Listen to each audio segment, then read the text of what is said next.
أهلا بكم في حلقة جديدة من برنامج إكسبو دبي، حيث تستعد الإمارات لإبهار الكل من خلال حدث هو الأضخم، هو الأهم في المنطقة وفي العالم. سقف طموح إكسبو دبي عال جدا، غايته بناء عالم أقوى، عالم أسعد، وتقديم رؤية عالمية بحلول شاملة للمشكلات التي تعترض العالم اليوم وغدا. الكل حجز مقعده في إكسبو دبي. عالم اليوم يشترك في رحلة واحدة بغرض مشترك هو تشكيل غد أفضل.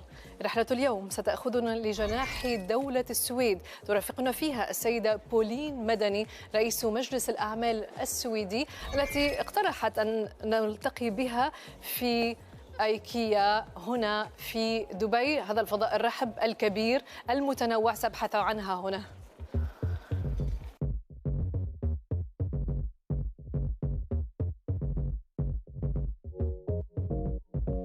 Good morning, Pauline. Good morning, Noor. How are you? What a nice place. You started the first location from IKEA. I have to know why. Well, already from early age, IKEA was a dream place for me. Me and my sister in the summer, we would take out the IKEA catalog. We would dream away, we'd take a piece of paper, we'd draw up our imaginary room, we would have a budget, we would pick the perfect furniture. So that's where it started. And, living abroad, it's also an amazing place to return to, being Swedish. It's always heartwarming to come here.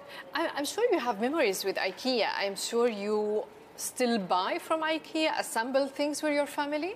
Absolutely. There's something from IKEA for everyone.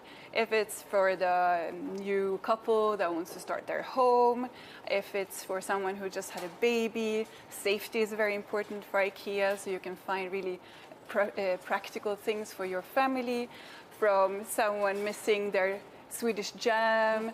So really, there's something for everyone in IKEA, and it represents a lot of the values of Sweden.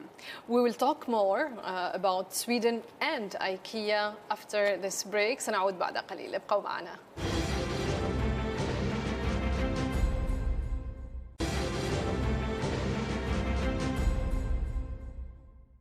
مرحبا بكم من جديد. ما زلنا مع السيدة بولين مدني رئيس مجلس الأعمال السويدي. Pauline, we were talking and still we are in IKEA. Tell me, what's the secret? Why it get global? Why everybody on earth knows IKEA and love it? Well, it was the founder's initial. He wanted, to reach out, and that furniture should be for everyone. So it's been in the core from the very beginning when IKEA started, and they are very innovative. So they have always looked for very form and function. So I think it's something that anyone in the world would appreciate. How IKEA translate the values of Sweden? How it also maybe market the image of Sweden all over the world? Well, IKEA comes from a very forest and a very hardworking part of Sweden, and I think this hardworking and that things don't come so easily to you that you have to work for it kind of shows through the whole process of buying from IKEA. You have to pick up your item, you have to bring it home, you have to assemble it. So it really shows that hardworking is very important. Then you have, the practicality and the function of wood. Sustainability is very important. So the way the products are packaged is a flat package. So it represents also to be sustainable. So there are so many aspects, and not to mention the least that we enjoy a fika. A fika is when we enjoy the coffee with a cinnamon bun, and you can go to the restaurant here. So again, something that everyone can relate to. Coffee and cinnamon bun. Yes. I think that's why you chose that the second location has to be your home, correct? That's correct. Tell me, Pauline, we have two options to go to your home. Okay. Either we go via car or by TV magic trick. Which one do you choose? Well, we go with car every day, so I go for the magic. Let's try this magic trick. Okay, what do you mean? Should we try? Let's stand up. Let's try to jump. Okay. Okay, we are here at your place. Thank you. Welcome. That's beautiful, very green. A lot of palm. And, Yes. that is really. Did you brought Swedish here? Absolutely. We live in the forest in Dubai. Yeah, that is amazing. The greenery in Dubai. It's in the middle of desert, but you see green and water everywhere. Yes. That is something that is really amazing about Dubai. So why did you want us to visit your home? I think that the most important thing when you live anywhere is to create a very nice, solid base for your family. And as I am a mother of 4 girls, I always felt that it was important to give them a foundation.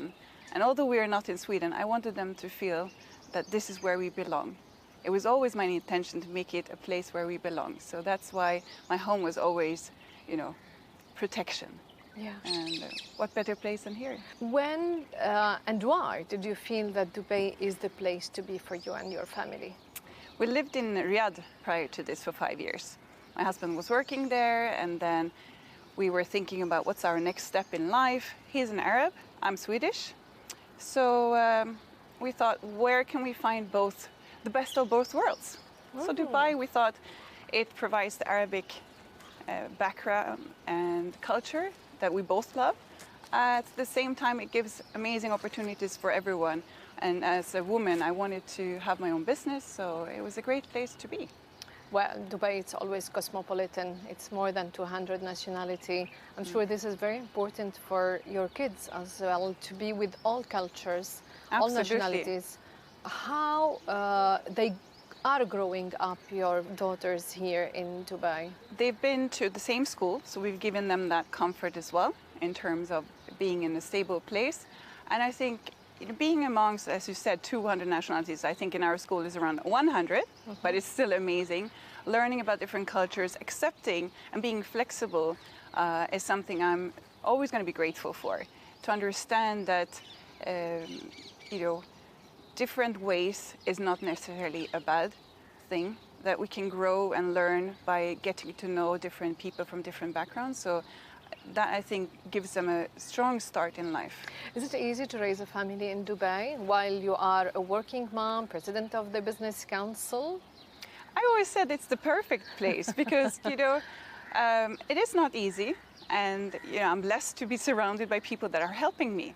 And as long as you try to find a good balance between family and work, it's the perfect place. Because if you live in Europe, you, as a working mother, you struggle to find time for yourself. And I think this is the blessing here.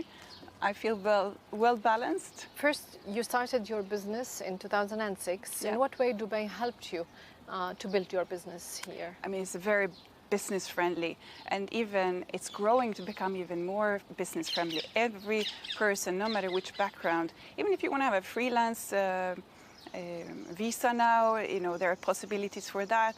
So I must say it was probably the easiest place to create a new business, to find sponsors around you, to find opportunities. People are curious in Dubai. People want to try new things. And so we really found an easy start here. Your company is established since 2006 here. It's in wooden floor. Is it easy to adapt the wooden floor in houses and in building in this area, in this place of the world? It's a very good question because that's probably what everyone is worried about. Living in Dubai, we have a huge humidity, we live next to the sea, and wood will expand with that. But we have an amazing engineered product, which means it gives stability, so it will adapt. It is a perfect product for this part of the world. It's actually done for the winter and the cold, but actually it will translate perfectly into this kind of weather as well. And of course you bring it from Sweden, Yes. from forest of Sweden. Yes. Okay, what is particular about this wood especially? I mean, the most common one we have is oak. So the oak tree is a beautiful tree, and what's also amazing with the oak tree is that when we harvest it, it is most probably 100 years old. So it brings so much history, and if you think back on when that plant was planted and how it grew through a century of history, I would say it's like a fingerprint of nature that you bring into your home. So it's really something very special and close to my heart. And when it comes to wood, I can speak forever about the sustainability, and later on we're going to go visit our pavilion and we'll talk more about that. So it is something really close to my heart. So having our palm trees here makes it extra special. Yeah, I want to ask how you can make a business out of wood from the beautiful forest of Sweden, and at the same time, preserve and respect the ecosystem of Sweden and their forest. Absolutely. In Sweden, there are, of course, regulations about when you harvest, you need to replant. And just as an example, the tree trunks that we'll see out at the Swedish Pavilion this afternoon, they have actually documented that every tree that came up, there was 3 new planted. And it's by regulation. Okay. So Sweden today actually has more forest than 100 years ago. Is this business of yours is male-dominated sector, and how did you manage to succeed in it? Well, the construction industry, of course, is very male-dominated. On the other hand, you can say on the beginning, the designers, they're more female-dominated. And we work a lot with designers there. So I would say the people that we work with are a mix. But when it comes to being directly working on site, for example, of course we will face. But as a woman, as long as you're professional and you know what you're doing, I think you will always end up with an advantage as a woman, especially in the Arab world. I think we are very much respected as women and appreciated. And so I think it's an advantage here. Yep. Now you have your family, you have your business, which is not very easy because there's a lot of competition in it, and you decided to be the president of Swedish Business Council. How did it come to you? I'm very passionate being Swedish, first of all, and the traditions and what we can bring to the world, I think is something good. We have good values that we can share. And being part of what we call Team Sweden, which is the embassy, Business Sweden as well, and the Swedish Business Council, I think can gain comfort, but also we are an extended hand into the society in the country where we live. And we want to share with you the values, and we want to learn. So I think that's an amazing bridge. So I was really keen to be part of that. That's nice, because it's not very easy task at all to be a mom and a hard worker, owner of a business, and at the same time president of the Business Council. How many Swedish lives and settled here in UAE? We're around 4,500 Swedish citizens living in the UAE.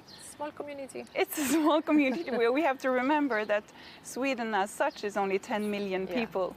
So it's still among the 20th largest place where Swedish people would like to settle. Yeah. Why exactly? What made them? Because I understand your story.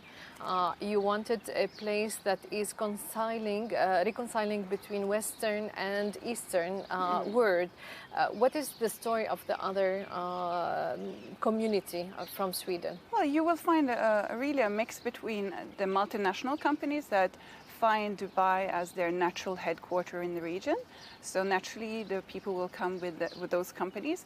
But also you will find a lot of entrepreneurs like myself that find that this is a very exciting place. It's a can-do attitude here, and it really attracts people. And obviously, the weather, the tax system, there are many things that attract people. And I would say Emirates Airlines have definitely done a great job attracting people, because it's a very much of a hub to do business.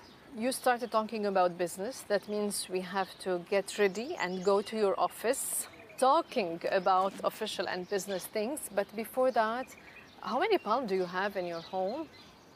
I think there are 17. 17, yes. Beautiful. I would love to go to the office. We change and we go in a very official way, but I'd rather have more coffee with you here and enjoy this bird. Yeah. A little bit more, and then we'll go. Yeah. Perfect. Perfect. Looking forward to invite you Let's there. have coffee.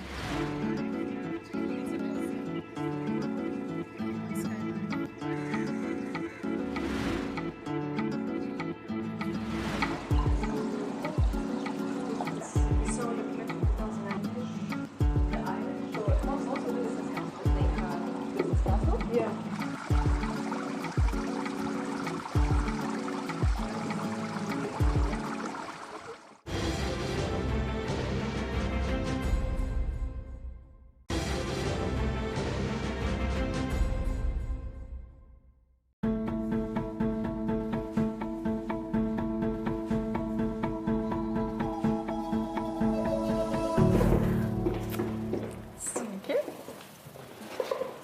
أهلا ومرحبا بكم جميعا مشاهدينا من جديد في هذه الرحلة إلى جناح السويد في إكسبو دبي. تأخذنا في هذه الرحلة رئيس مجلس الأعمال السويدي السيدة بولين مدني.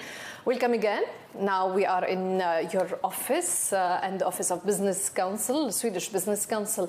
So this SBC has been created since 1994. Actually, it's very old. How did it evolve over the year? Well, initially it was perhaps a little bit more of a social network. Today we are a very professional network. We are an important part for corporate Swedish businesses in Dubai. How many companies, Swedish companies, are based in UAE? Swedish companies, we have today 100 members, corporate members, and we also have individual professional Swedish members. So it's quite a large, considering that we are 4,500 people in total. So it's a quite considerable amount. What is your mission? Well, we are here to promote Swedish companies, to connect them and to help them grow in this market, and to also attract companies that want to come here to feel that they have a starting point. And we also provide mentorship programs, so there's quite a large platform that we can offer to our members. Do they have any idea before they come? And I'm talking mainly about the small and medium businesses. Do they have any idea before they come about the platform infrastructure of investment that Dubai offers? Perhaps not so much, and that's where we can also guide our members to find the right people that knows. So I think we have a great connection with the Business Sweden office as well as the embassy. So we together as a team Sweden, we can always guide our members and give them the support that they need in order to establish themselves here. How do you promote Dubai? What is easy for Dubai? Why someone from Sweden who has an investment would come here? Well, it's a very, very friendly business landscape here, and it's a very flexible and evolving Dubai, and UAE is of course innovative in everything they do. They look not only about tomorrow or in 5 years, they look into the 50 years plan, and I think this is very attractive as a market, and it's a hub for the region as well as the world to do business here. And of course you work under the umbrella of Dubai Chambers. How is this relationship between you and Dubai Chambers? Well, it's a very important relationship. They organize round tables. They also allow us to be connected to the rest of the business community. We are only one part of all the business councils here. So this is, again, a way for us to network within and get important information, updates, and also be able to give our input to how we believe that the country can grow further. There are around 100 companies. They are a very major investment here in UAE. There are Ericsson, IKEA, but in which sectors are the most Swedish company investing in? Well, we have, of course, the healthcare sector, which is a very important sector. I know also that companies look into the food security sector, obviously with the COVID pandemic going on, and it's growing. We also have the telecommunications sector, which is very important. Transportation sector is also another part where we are very strong and find this as the home base headquarter in Dubai, of course. Do you think there are other sectors that could be enhanced in the future? And what will be your role to bring them? Well, absolutely. The sky is the limit, and Dubai is really the right place to be when it comes to looking into new things. And I think looking at now Expo coming, that's really going to be the platform where we can meet up and learn and look at what do we need all together, because it's a platform for peace. Yeah. So I think that's where new companies will come in and see how can we make this a better place. So I would say that it's hard for me to tell what's going to come. We cannot foresee, but I think we have the right place to encourage people. We have Smart Dubai, we have smart cities coming, we look at sustainability. The country is really in the forefront when it comes to these sectors, and Sweden has a lot to offer in these sectors. So it's very exciting times to come. Does this explain why most of the big companies, Swedish or other, their regional main bureaus and office are based here? Yes, of course. I think this provides such a flexibility. It's an agile country, it's a country of opportunities, but it's also very fast-paced driven. And companies want to see change, and this is what Dubai can offer and the whole of UAE can offer. The bilateral trade between the two countries, UAE and Sweden, is evaluated at around $1 billion. We are talking about the non-oil trade. How did you participate as a business council, Swedish Business Council? What is your role in this? I think, again, it's about introducing the companies to the right corresponding governmental. We, as not only as Swedish Business Council, but again, back to Team Sweden, has a great network to make sure that the right connections are made in order to sign these contracts, in order to see what opportunities and where we can help grow and where we can learn as well, because it's, as you said, bilateral. It goes both ways. And already today, Sweden and UAE has these exchanges, especially I would say in the healthcare industry, but we see that it's growing into other industries as well. There are room to make more growth. Oh, definitely. Especially if we look at 2019, the numbers for 2020 has come out, and the growth has perhaps not been, but there has been growth in 2020. But if we look 2019, there was a growth of 67%, which is tremendous. So UAE is a very important market for Sweden, and trade is very important. So we do everything we can to attract Swedish companies to invest here and grow here. You are a successful story in UAE. I am sure there are many other successful stories beside yourself in the Swedish Business Council. What stories do you remember? Well, there are so many stories. We have many members that are entrepreneurs, and not like myself, I'm still a small and medium company, but we also have a company which is very famous. It's Karim. It's founded by, as a partner, one of the Swedish it was person, Magnus. Bought by Uber, and it was a major news and a major agreement between Uber and Karim. Yeah. Yes, and then we have the one which is a furniture store here, amazing also, by a Swedish Thomas. We have also a logistical transportation company, GAC, which is again in the region established Swedish company. But then, of course, the major global companies are all here. The Swedish company Volvo are here, strong presence. Saab is here, a very strong presence as well. So very proud to have. Even the competition is very rude and very, very difficult, but they have their market here. Absolutely. There are 4,500 community from Sweden living in a cosmopolitan country and city like Dubai with more than 200 nationalities. What is the message? What is the image of that the community from Sweden want to give to this cosmopolitan city? Well, I think something that we take great pride of is transparency, for example. I think we are very open people, and we want to share that, and it's something we have brought here. But what attracts Swedish people here is the can-do attitude, and we are a very small country, and we could never sustain just staying inside, and it's a little bit similar in a way. We're similar-sized countries, and UAE also has reached out to other countries, and that's what Sweden, and I think that's what Swedish people appreciate here, that global mindset and the can-do attitude. So you've been living here since 2006? Actually, since 2004. Oh, yes. I started my company in 2006, so you're right. So 17 years in Dubai. Wow. Do you see yourself and your 4 beautiful daughters growing up in here in the next few years? Well, one is born here, and the rest, literally, this is home for them. They will study in Sweden at university, but I definitely see them coming back here, potentially maybe working with me. Yeah.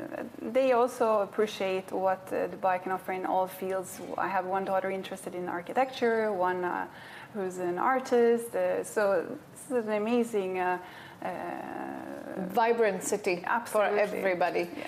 So, have you seen the pavilion, the Swedish pavilion? I have seen it. I didn't. Part of it. And I'm so excited because now it's been a little bit while since I went out to see it. It's very exciting. It also tells a really beautiful story. It's called The Forest, and the way everything has been created around the pavilion, the foundation of the pavilion being actually in wood. Don't say too much. I'm really looking forward to visit it. But yes. How about going from your office? We'll take a car and go to the Expo and visit the pavilion. I would love to go there with you. Let's go. Yes.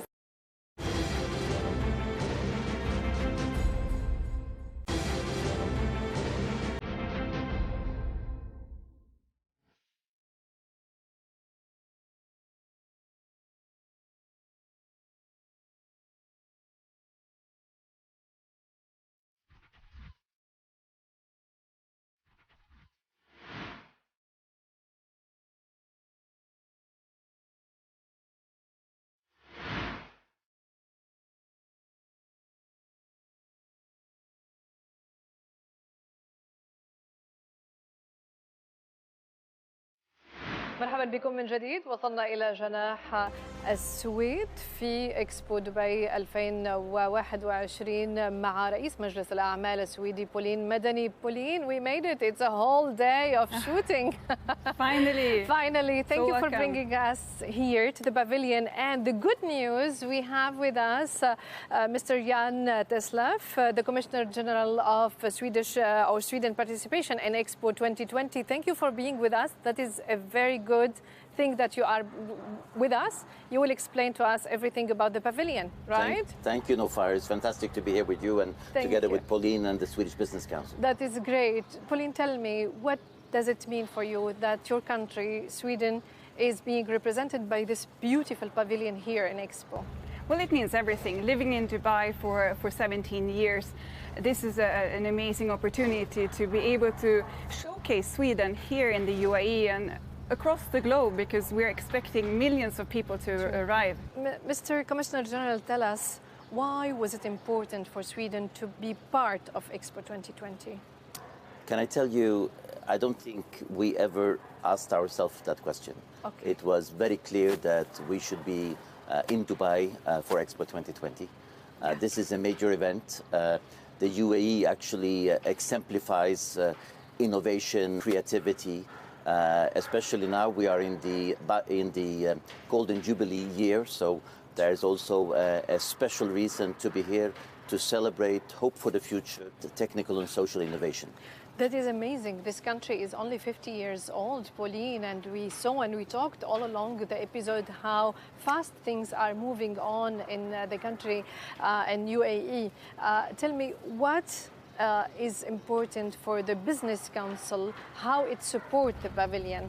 Well, first of all, as I mentioned earlier, we have around 100 corporate members. I would say almost all of them are either sponsors or partners here. Nice. So it's a given that the Swedish Business Council have to participate and support our members all the way. And we are really, as I also mentioned earlier, Team Sweden, along with the embassy and the team here at the Expo, as well as Business Sweden. So we are very grateful that we have this partnership. It's like a nation mission from Sweden to be part of this. Let me tell you, when I first got in here, it's breathtaking. It's like you brought Sweden to the Expo, to the desert here, to make it really, really different and really amazing. Tell me, what is the message of this pavilion? The message is co-creation for innovation. And actually what you see around us today, you see a forest, something that we don't usually see in the Emirati desert. Yeah. And the forest symbolizes the constant recreation, the constant innovation, because it's the circular economy. Whatever you plant will come up, become a big tree, and then it can be used again and again and again. So it's about sustainability. We are in the sustainability district. And considering the phases that the world have gone through, I think sustainability is really the key word of today. And that's why we are so happy to be at Expo, but also very close to the Terra Pavilion of the UAE, the Sustainability Pavilion, and to be at the core of this district. Mr. Jan, I was really amazed finding 20 meters length tree here in UAE. How did you brought those? We brought all of them from Sweden, from one area. And what's amazing about the 128 tree trunks are in this building is that they were all chosen by one single man. And he really measured all of them, made sure that they were perfect for this building. This is a unique construction. It's the first time ever in the UAE, first time ever in the Middle East that you have a building completely made of wood. There is no concrete, there is no steel. Even the foundation is made of wood. So it's a unique structure, a unique concept. And actually this has given a lot of interest to universities in the region, to people to see, could we use more wood in our construction? Amazing.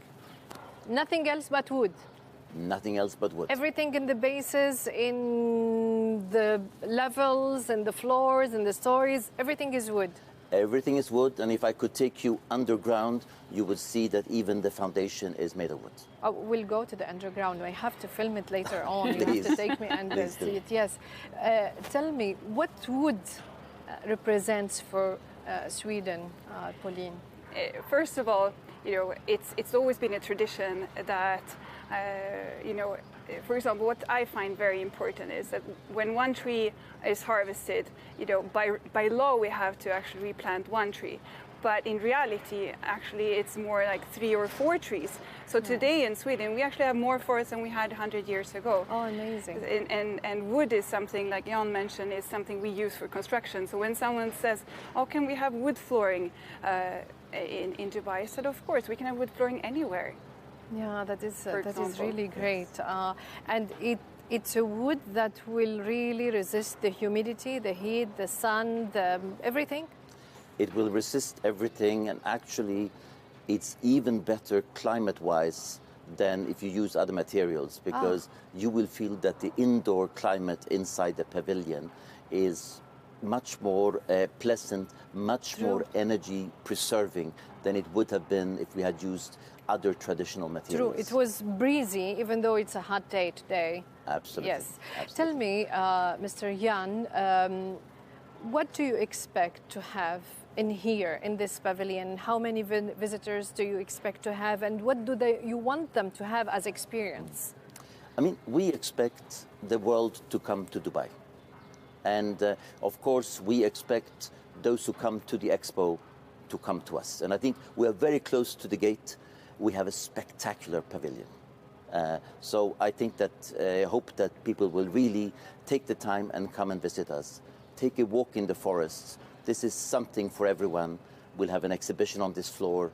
We'll be welcoming families. We'll be welcoming all official visitors that come to the Expo. Amazing. One floor up, we have dedicated rooms where we can have seminars, the qualified talks between decision makers, between business people, etc. And then on the roof, we have a fantastic roof terrace from which you can see all the Expo area. Nice. So no, we invite the world. We invite, of course, many Swedes to come and visit the UAE and Dubai, but we actually invite all Emiratis to also be with us. I think it's a unique thing to see Yeah. But you have to live it. You cannot, even though this program shows so much of the pavilion, that you have to live it yourself. We didn't reveal anything. We are showing a little bit of the pavilion. We want that revealing will be in another episode, hopefully, and everybody will see the beauty of the trees and the pavilion. Pauline, tell me, what do you think this expo will bring as opportunities to the businesses from Sweden to here, or other businesses that will support the business that are already settled in UAE? Absolutely. Sweden is definitely an export country, and trade is very important. And this is a chance for companies and organizations, like Jan mentioned, to meet, collaborate, discuss for the future, innovate for the future. So it's a great opportunity to look into the next coming 50 years of what science can give us, and especially during this pandemic, it's been proven that we need to collaborate across the globe for the future. Mr. Jan, the pandemic was a disaster for everybody in the world. Do you have the feeling that hopefully the Expo will be the announcement of the beginning of the end of the pandemic and whatever it did to the whole world? We definitely see Expo 2020 as the beginning of the new normal. Yeah. That doesn't mean that we go back to what was before. We have learned many lessons during the pandemic, and we will take them into account when we shape the new normal, or as they say, building back better, building back in a more resilient, more sustainable way. I think that Expo 2020 in Dubai will be the beginning of the new, not business as usual, but business as unusual. Yeah. And from that point of view, I think that the UAE Expo 2020 can set a new standard. There is such a need for people to get together. They can get together physically at the Expo site, but they can also visit the Expo virtually. I think there will be hybrid, we will reach out much further than we would have done if it had taken place without the pandemic. So actually there is, in all this tragedy that has struck the world, there is also positive aspects. Yes. The outreach will be bigger, and I think the interest will be bigger. And people would love to come out and come and visit the whole world. Maybe the travels are not allowed for every country, but here you can visit the world in one place, which is Expo. Tell me, Pauline, what do you think the legacy that will be left from this? What are the key words that people will resonate with from the Expo? Absolutely. I mean, sustainability, as again Jan mentioned, is something that's here, and sustainability is very broad. It's sustainability in healthcare, sustainability in for the environment, sustainability for food safety. So there are so many aspects that I think will come out of it. And again, it's a great platform. And I think the Swedish Pavilion, with our focus on sustainability, will be a fantastic start of the new world. One last question with you, Mr. Jan. What would be the legacy left after Expo? The legacy left, I think, is that we have realized our weaknesses in the time that we have gone through. And now we have to build the strengths. And we have used the word sustainability, resilience before, but now we've filled it with the content. And I think that when we go ahead after the Expo, and when we one day will look back on the Expo, we will say that we recreated something new. If you look at all the other expos that have taken place since 1851, what have they been transmitting to the world? They have been transmitting a hope for the future, and they've been highlighting new technologies and new ways of doing things. And as important as it was in 1851 in London, it will be in 2021 in Dubai. So hope, get together again, and to do it in a more sustainable, more resilient way. That's the legacy, and I'm sure it will live on, and Sweden and the UAE wants to be part of that. What a beautiful message. With this note, I want to thank you. Thank you, Pauline, for the whole day with you. It was quite a nice journey with you. Mr. Jan Teslaf, the Commissioner General of the Sweden participation in Expo 2020. Thank you for being with us. It's a very enriching experience to have you with us in the show. Thank you very much. شكرا مشاهدينا على المتابعة. Do you remember how many times Sweden participated in Expo, hosted Expo? We've had the Stockholm exhibition in 1930, and actually in 2030 it will be 100 years. So it's in that sense, 2030 will be like a centennial for Sweden's First Expo participation. Yeah, you have 3 times.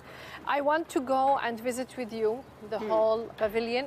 Yes, then we need the help of our friends from the construction site to show you. Yes, of all the course. intricacies. Let's go. Let's go.